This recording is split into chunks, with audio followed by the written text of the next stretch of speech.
পরকীয়া, যার এপিঠ ওপিঠ দুই পিঠেই অশান্তি। নিজের খুব কাছের এক বন্ধুর ডিভোর্স হলো, মনটা খারাপ। সুন্দর একটা পরিবার চোখের সামনে শেষ হয়ে গেল, কারণ পরকীয়া। প্রেম শব্দটার সাথে অনেকগুলো বিষয় জড়িয়ে থাকে, যেমন ভালোবাসা, শরীর, মায়া, দায়িত্ববোধ, কাণ্ডজ্ঞান, বিশ্বাস, ভরসা, সক্ষমতা। কিন্তু ধীরে ধীরে আমরা প্রেমের শরীর থেকে অন্যান্য উপাদানগুলো ছেঁটে বাদ দিয়ে দিচ্ছি। প্রেমকে অর্থনৈতিক সক্ষমতা আর শরীরের মধ্যে আটকে তাকে হালকা করে ফেলছি। এটা একদিকে বেশ হালকা ফুরফুরে একটা ভাব নিয়ে এলেও ভাবুন তো, দিন শেষে আপনাকে কি দিচ্ছে। বিয়ের আগে মানুষ প্রেমের কথা ভাবত, আর এখন বিবাহিত নারী পুরুষ উভয়ই যে যেখানে প্রেমের আলামত পাচ্ছে ঝাঁপিয়ে পড়ছে। সবার কথা বলছি না, ভালোরা তো ভালোই, আমিও ভালোদের কথাই বলছি। পরিবার এবং সন্তানদের দায় দায়িত্ব পালন করার পাশাপাশি আপনি ছোটখাটো একটা প্রেম করছেন। হতে পারে সে আপনার সহকর্মী, হতে পারে ফেসবুকে পরিচিত অচেনা কেউ, আবার হতে পারে আপনার প্রাক্তন কোনো বন্ধু।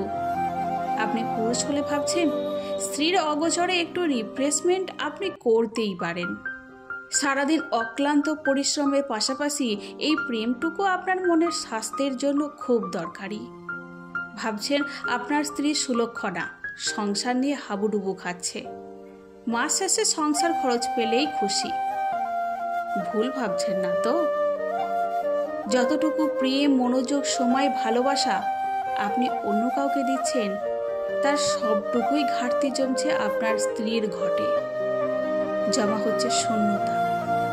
মনে রাখবেন, জগতে কিছুই শূন্য থাকে না, কোনো না কোনোভাবে সব ঘাটতি পূর্ণতার দিকে ধাবিত হয়। আপনার ঘরে সেই শূন্যতা হয়তো বাসা বাঁধছে পাশের ফ্ল্যাটের তরুণ, অথবা ফেসবুক থেকে পাওয়া কোনো বন্ধু, অথবা পরিচিত আপনারই কোনো বন্ধু।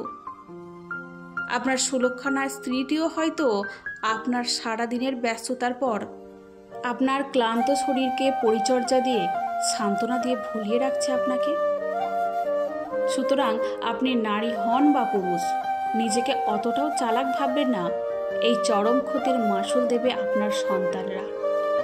নিজের পরিবারের প্রতি যত্নশীল হন, স্ত্রী স্বামীর প্রতি আর স্বামী স্ত্রীর প্রতি মনোযোগী হন। মন থেকে দূষিত প্রেম দূর করুন, বিবাহিত জীবন প্রেমময় করে তুলুন। প্রেমে সম্পর্কে দায়িত্বশীল হন, বিশ্বস্ত হন। নিজের ঘরে নিজেই চুরি করলে দিন শেষে লুজার আপনি। নিজের মানসিক স্বাস্থ্য ভালো রাখুন, ধর্মের প্রতি শ্রদ্ধাশীল হন, ব্যভিচারকে ঘৃণা করুন।